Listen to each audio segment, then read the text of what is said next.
नमस्कार, मैं हूं संजय कुमार। हमारी समाज जो है आज दो पहलुओं के हिस्से पर जो जा रहे हैं, वो दो पहलू हमारे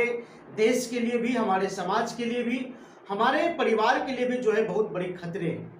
आज जो हम बात करने के लिए है कि नाबालिग विवाह पर हमारे समाज में बड़ी तेजी से है फैल रहा है कि नाबालिग विवाह पर जो है सरकार को हर कदम पर जो है रोक लगानी चाहिए। सरकार ने जिस प्रकार से रोक लगाई है कि नाबालिग में शादी नहीं होनी चाहिए, लेकिन क्या इसका सही इस्तेमाल या फिर इसकी जो नियम है हमारे समाज में इसका पालन किया जाता है कि नहीं किया जाता है? क्या हमारे समाज को इतनी जल्दी अपनी बच्ची को शादी करने के लिए ज़रूरत क्या है? ज़रूरत क्यों है जो हमारी समाज में जो है बच्चे सही से अपने पैर पर खड़े नहीं होते, अपने पैरों पर सही से कदम नहीं रखते, अपने पैरों पर कुछ कर नहीं होते और तब तक जो है उनका रिश्ते में जो है बांध दिए जाते हैं। शादी जो है जल्द से जल्द करके उनको निपटा दिया जाता है। या फिर गांव समाज में हमारे जो लोग हैं, हमारे जो समाज के लोग हैं, वो चाहते हैं कि एक बहुत बड़ी बोझ है, चाहे वो लड़के की शादी हो चाहे लड़कियां की शादी हो, ये समझते हैं कि बोझ हो जाते हैं। जब इंसान के पास बच्चे होते हैं, लड़का है या चाहे लड़की हो, जब भी वो जो है 17, 18, 19, 20 के नीचे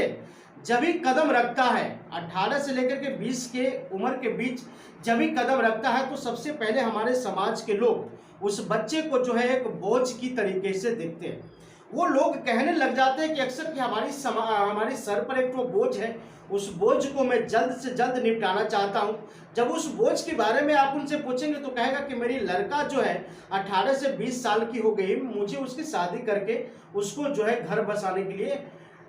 जल्दी से शादी करना है। और यही प्रक्रिया जो है लड़की के साथ होती है कि लड़की को भी जो है नाबालिग में ही शादी कर दी जाती है, जिसका नतीजा होता है कि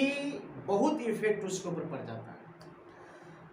अब जिस उम्र में बच्चे को सोचन शक्ति नहीं है, जिस उम्र में उनको खेलने कूदने या फिर पढ़ाई करने की उम्र है या फिर दुनिया देखने की उम्र है, अपने पैर को मजबूत करने की उम्र है, उस उम्र में हम उसको रिश्ते में बांध देते हैं। और ये सबसे ज़्यादा देखा जाता है कि जो मिडिल क्लास के लोग हैं, या फिर हम अगर ऐसे कहेंगे तो SC ST के जो लोग हैं, दलित समाज या अनुसूचित जाति, अनुसूचित जनजाति, इन लोगों के अंदर जो देखा जाता है बहुत सारे चीज में जो है कमी पाया जाता है। लेकिन सबसे ज़्यादा इनका विकास वहाँ नहीं होता है, सबसे ज़्यादा विकास इनका वहाँ रुकता है जिस बच्चे को इन्होंने जन्म देते हैं, जिस बच्चे को इन्होंने पैदा करते हैं कि इस बच्चे को सही रूप से पालन पोषण होगा। लेकिन ना तो सही रूप से पालन पोषण होता है और नहीं सही से उनका शिक्षित हो पाता है, नहीं उनको सही से शिक्षा मिल पाता है। समय गुजरने के बाद जब ये 18 से 20 साल की उम्र में कदम रखता है तो जो है गार्जियन की शादी की चिंता उसे सताने लगती है और शादी जो है करने के लिए बेचैन होते हैं। मैंने अक्सर देखा है, मैं अपने गाँव में या फिर जगह जगह में जहाँ जाता हूँ वहाँ देखता हूँ, और जब भी मालूम करता हूं कि यहाँ जो शादी हो रहा है उस लड़के की उम्र कितनी है या फिर इस लड़की का उम्र कितनी है,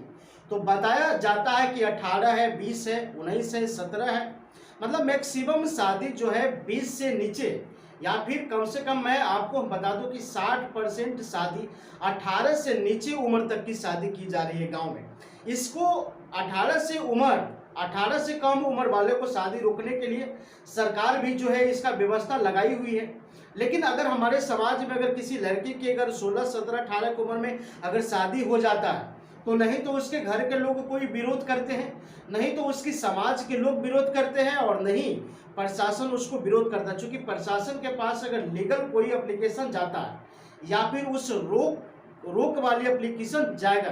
तभी प्रशासन आकर के रोकेगा कि इसकी उम्र बहुत कम है, 17 साल है या फिर 18 साल है या फिर 16 साल है, ये अभी शादी के लायक नहीं हुआ है। और इस पर जो है तमाम जो है प्रक्रिया होने से पहले उसकी शादी कर दी जाती है, जिसका नतीजा होता है कि उनकी न तो शारीरिक विकास हो पाता है और नहीं उनका मानसिक विकास हो पाता है, और एक रिश्ते की जाल में जो है बंध जाते हैं, जिसके सहारे आने वाले जो उनका भविष्य पूर्ण रूप से खराब हो जाता है। और इस तरह से वो अपने घर में उलझ जाते हैं कि वो चाह करके भी